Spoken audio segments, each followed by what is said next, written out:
कभी सोचा है, कुछ प्रोजेक्ट्स तो आसमान छू लेते हैं और कुछ, खैर, वो शुरू होने से पहले ही दम तोड़ देते हैं। आज हम उसी शक्तिशाली टूल के बारे में जानेंगे जो ये सारा फर्क पैदा कर सकता है, CMMI एस्टिमेशन। अरे, हम सबने ये देखा है ना? एक प्रोजेक्ट जो बड़े जोर शोर से शुरू होता है लेकिन जल्द ही उम्मीदों और हकीकत के बीच फंस जाता है और सब गड़बड़ हो जाता है। ये एक आम परेशानी है, लेकिन अच्छी बात यह है कि इसका एक समाधान है। तो इसका हल क्या है? कोई जादू की छड़ी नहीं है, बल्कि एक तरीका है, एक प्रोसेस है। और प्रोजेक्ट मैनेजमेंट की दुनिया में हम इसे एस्टिमेटिंग कहते हैं। ये एक कला है ये देखने की कि आगे क्या होने वाला है और उसके लिए तैयारी कैसे करनी है। तो ये एस्टिमेटिंग आखिर है क्या? देखिए, ये कोई तुक्केबाजी या अंधेरे में तीर चलाने जैसा नहीं है। ये तो एक रोड मैप बनाने जैसा है, एक ऐसा सिस्टमैटिक तरीका जो किसी भी प्रोजेक्ट को कामयाबी की तरफ ले जा सकता है। सिंपल भाषा में बोलें तो इसका मतलब है ये पता लगाना कि कोई काम कितना बड़ा है, उसमें मेहनत कितनी लगेगी, टाइम कितना लगेगा और हाँ, पैसा कितना लगेगा। ये जानकारी हमें किसी भी बॉस या क्लाइंट से कोई भी वादा करने के लिए एक मजबूत आधार देती है। और हाँ, ये बात गांठ बांध लीजिए, ये एस्टिमेटिंग का गोल्डन रूल है। आपका अनुमान उतना ही अच्छा होता है जितनी आपके पास जानकारी होती है। ये कोई पत्थर की लकीर नहीं है, ये तो एक जीता जागता डॉक्यूमेंट है जो नई जानकारी के साथ बदलता रहता है। और अनिश्चितता वो दुश्मन नहीं है, वो एक जोखिम है जिसे हमें मैनेज करना सीखना है। तो चलिए सफर की शुरुआत करते हैं लेवल 1 से। अब इसे आप पहला कदम समझिए। यहाँ हमारा लक्ष्य एकदम सटीक होना नहीं है, बल्कि बस ये जानना है कि काम हो भी सकता है या नहीं। लेवल 1 पर हम बस एक मोटी मोटी जांच करते हैं कि भाई ये काम प्रैक्टिकल है भी या नहीं। इसे कहते हैं रफ ऑर्डर ऑफ मैग्नीट्यूड या ROM अनुमान। मान लीजिए कोई कहता है कि उसे एक नया मोबाइल ऐप बनवाना है, तो एक ROM अनुमान कुछ ऐसा होगा। इस तरह के ऐप में शायद 3 से 6 महीने लग जाएंगे। ये पक्का नहीं है, पर इससे ये अंदाजा तो हो ही जाता है कि इस आइडिया पर आगे बढ़ना भी चाहिए या नहीं। अब हम आते हैं लेवल 2 पर, जहां से मामला थोड़ा और सीरियस हो जाता है।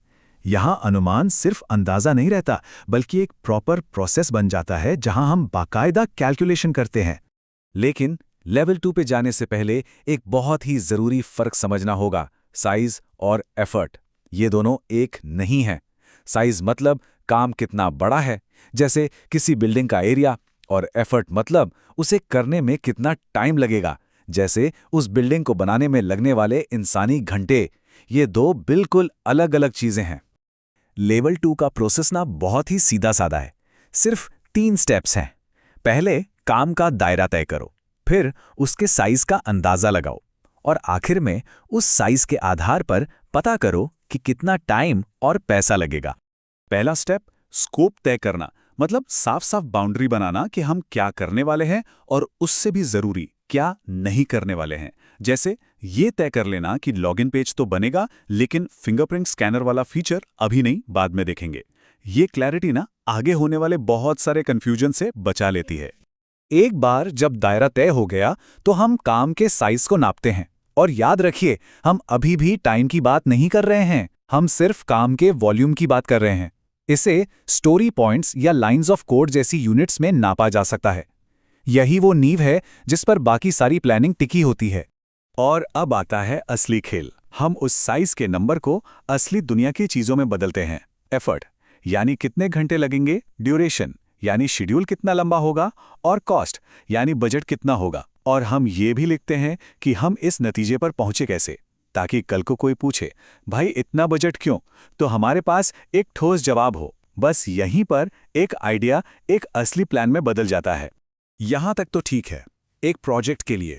लेकिन सोचिए, अगर हर प्रोजेक्ट को और भी बेहतर और भी सटीक बनाया जा सके, बस यहीं से लेवल 3 की कहानी शुरू होती है। अब हम एक अकेले प्रोजेक्ट से आगे बढ़कर पूरे ऑर्गेनाइजेशन के बारे में सोचते हैं, जहां हर कोई एक ही आजमाए हुए तरीके से काम करता है। लेवल 3 पर ना ये काम एक टीम गेम बन जाता है। ऑर्गेनाइजेशन प्लानिंग पोकर जैसी स्टैंडर्ड टेक्निक्स अपनाता है, जहां पूरी टीम मिलकर किसी काम के एफर्ट का अंदाजा लगाती है। और असली जादू तो यहां होता है। वो भविष्य का अंदाजा लगाने के लिए अपने अतीत का इस्तेमाल करते हैं। वो अपने पुराने प्रोजेक्ट्स के डेटा के खजाने को खंगालते हैं, ये देखने के लिए कि असल में किस काम में कितना टाइम लगा था। इससे उनके नए अनुमान कमाल के सटीक हो जाते हैं। तो एक नज़र में पूरी कहानी ये है। लेवल 1 में हम सिर्फ पूछते हैं क्या ये हो भी सकता है। लेवल 2 में हम एक डिटेल्ड प्लान बनाते हैं और लेवल 3 पर हम पूछते हैं हम इस काम को बार बार और सटीकता से कैसे कर सकते हैं। ये एक अंदाजे से शुरू होकर डेटा पर आधारित भविष्यवाणी तक का सफ़र है। तो ये तो हुई थ्योरी, पर असल दुनिया में ये सब कैसा दिखता है, चलिए देखते हैं। चलिए अब ये देखते हैं कि ये सारे सिद्धांत असल दुनिया में अलग अलग माहौल में कैसे काम करते हैं, चाहे वो एक तेज तर्रार अजाइल टीम हो या फिर कोई सर्विस देने वाला डिपार्टमेंट। तेज़ रफ्तार वाली एजाइल टीमों को ही ले लीजिए। वो घंटों में नहीं सोचते, वो सोचते हैं स्टोरी पॉइंट्स में, जो किसी काम की कॉम्प्लेक्सिटी को नापने का एक तरीका है।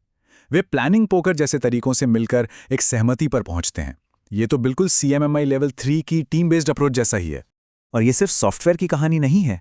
सर्विस डिपार्टमेंट्स ये अनुमान लगाते हैं कि वे एक महीने में कितनी सपोर्ट टिकट संभाल पाएंगे, और जब बाहर के सप्लायर्स के साथ काम करते हैं तो स्मार्ट टीम्स सिर्फ वेंडर के बिल का ही अंदाज़ा नहीं लगाती, बल्कि उस पूरे रिश्ते को मैनेज करने में लगने वाले अपने खुद के टाइम का भी अनुमान लगाती हैं, एक ऐसी लागत जिसे अक्सर लोग भूल जाते हैं। तो अब सबसे बड़ा सवाल, इस पूरे सफ़र में आपकी अपनी टीम कहाँ खड़ी है? क्या वो अभी भी लेवल 1 पर सिर्फ अंदाज़ा लगा रही हैं या लेवल 3 की तरह अपने पुराने डेटा का इस्तेमाल कर रही है? अपने अनुमान लगाने के स्किल्स को अगले लेवल पर ले जाने के लिए अगला कदम क्या हो सकता है? इस पर ज़रूर सोचिएगा।